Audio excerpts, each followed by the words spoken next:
The disgusting truth about sexuality in the Wild West. We've romanticized the Wild West to an insane extent. Despite the idea of a lone cowboy freely exploring a vast expanse of wilderness, some absolute depravity went on out west. Let's look at some disgusting facts about Wild West sexuality. Prostitution everywhere. Something we think of when we think of the Wild West is prostitution. After all, plenty of movies show a cowboy walking into a saloon before a sultry lady walks downstairs and tries to offer the cowboy her services. There's plenty of historical truth to this concept, however.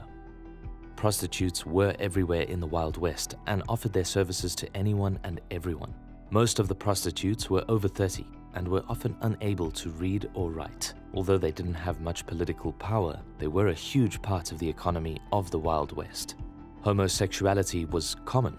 The majority of people who went out west were men, hence the term cowboy. Cowgirls did exist, yes, but there were far less women than there were men in the Wild West. Relationships and sex in the Wild West weren't viewed as heterosexual or homosexual, they were just viewed as sex.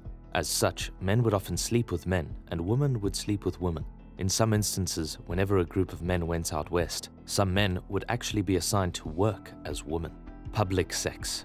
Another feature of sexuality in the Wild West was how open and exposed it was.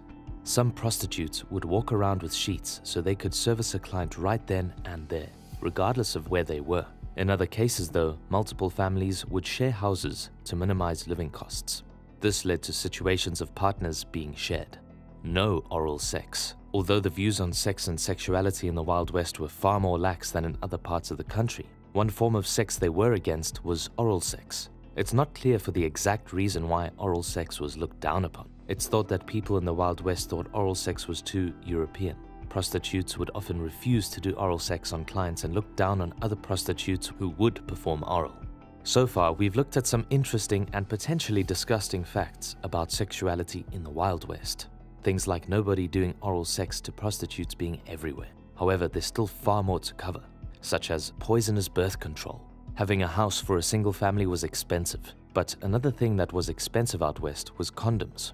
In the Wild West, people had to get creative on preventing pregnancies. One popular form of birth control was abortifacients. These were various concoctions that contained poisons that would induce miscarriages in women.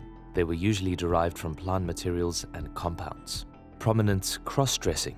There have been examples of cross-dressing all throughout history. It was very common in the Wild West, however, and went both ways.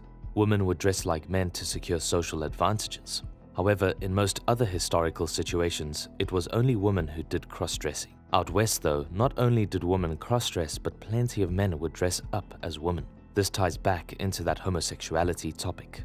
Gender fluidity was prevalent in the Wild West, as was homosexuality. Assault and violence.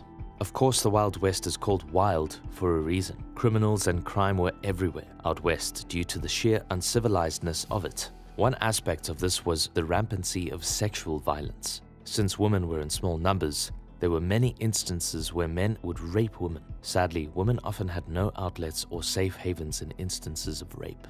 Men were also viewed as superior to women in the Wild West, so men who assaulted women faced no punishments or repercussions for their despicable actions.